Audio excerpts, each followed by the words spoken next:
What God cannot do. I am a testament to that affirmation. I had stumbled on Papa online during the COVID, and I liked the fire, but somehow, I didn't understand. So I was in 2023 in a huge mess. I run a company. I'm coming all the way from Lagos, by the way. And I do an import business where we do corporate gifts and promotion. So I deal with a lot of companies who are very structured. So some of those things have a lot of agreement in it. By 2023 October, the dollar went from 100% to about 200%. I was in a mess. So by December 13th, I knew that if I don't end up in jail, only God would save me. I remembered Papa. I said, there is someone that prays. I'm going to hook onto the altar. I just went on my knees. I didn't understand most of the prayers. But like Papa would say, even if you don't have faith, my faith will go for you. And that was an assurance for me. I kept on praying. And by the time I kept on praying, one of the things that changed was that I had some level of peace I couldn't explain. I became unafraid. And today, as I stand with you, we have started paying off our debts. My business did not shut down. I'm still in business. And as I speak, by the grace of God, we'll cancel every debt that we owed as a result of the policy of government. One other significant thing that happened, after that December 13th, I said, I like it here. Let me stay on the altar. Because I was seeing immediate results. And I was like, I have never heard this kind of prayers. I went with a burden. But when I hear some people's, when Papa mentioned something, I go like, is it possible? Do people do this? Does it really happen? So when it was January 2024, I said, I will follow the man of God. I will do as he's saying. I don't like TV. I don't enjoy watching programs. So I'm not the candidate for someone that would stay 1 hour anywhere. You won't get my data like that. But I found myself, 1 hour is not enough. I would enter into the grace. I would see Papa walk out, and I'm like, something is happening to me. Sunday service, I said, I'm going nowhere. By the way, I had a church, but I said, I cannot go anywhere. This is online, but it's making sense in my life. Pastor said something during the 21-day fast. I was depressed. I was in trouble, but I was unafraid. By the 21-day fast, he started saying global visibility. I had some international contact, but global visibility from where? So I started thinking, really? I don't mind.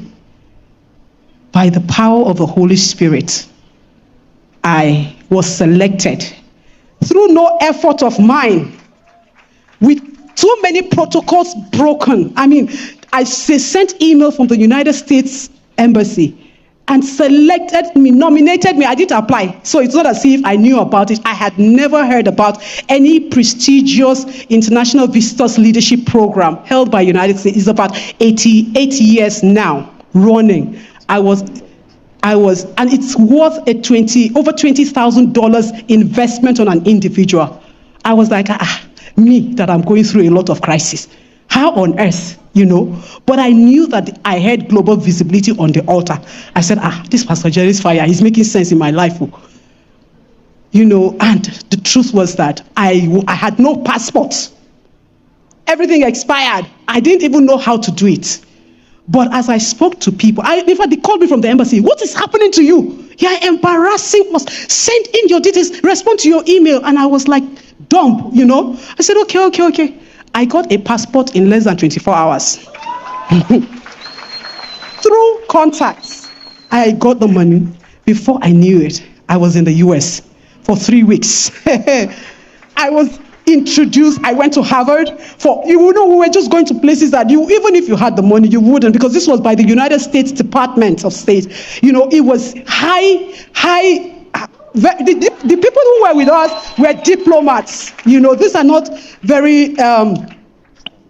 And it was the first time I was traveling. It was the first time I was even going to the embassy to get anything. Not to talk of going to the US. It was the first time I was traveling in my life out of Africa. I give God the praise. That was not enough. Pastor will say, Papa would say, back to back, congratulations. I continued my life. We were in debt, but we were paying off. Before I knew it, that same 2024, the European Union and the German business has a grant. I applied. They selected me. They positioned me. They positioned my business. It was like, I would tell them, how did you, I'm not qualified. And they're like, you're doing well. You're doing well. We've seen you. We've checked you out. And I'm shocked. They gave me grant. They taught me many things. My business started picking up. Things were just happening. The clients that I was owing began to respect me seriously. My profile had changed. I stayed on the altar. Oh, this altar has fire. One of the things I want to encourage people, it may not be like where we are coming from. We don't even know where we are coming from. We may not even understand the prayers, but just stay on the altar. Because in 1 year, I'm not the same person. This year, it's from one stage of glory to the next stage of glory. So I was very contented with, this US trip is nice. So, by the way, in that US trip, people were seeking me. Nigeria, we want to do business with you. As I speak, it's like, I'm waiting. Wait, don't worry, when it's time. So God actually magnified his name. He made a show off of me.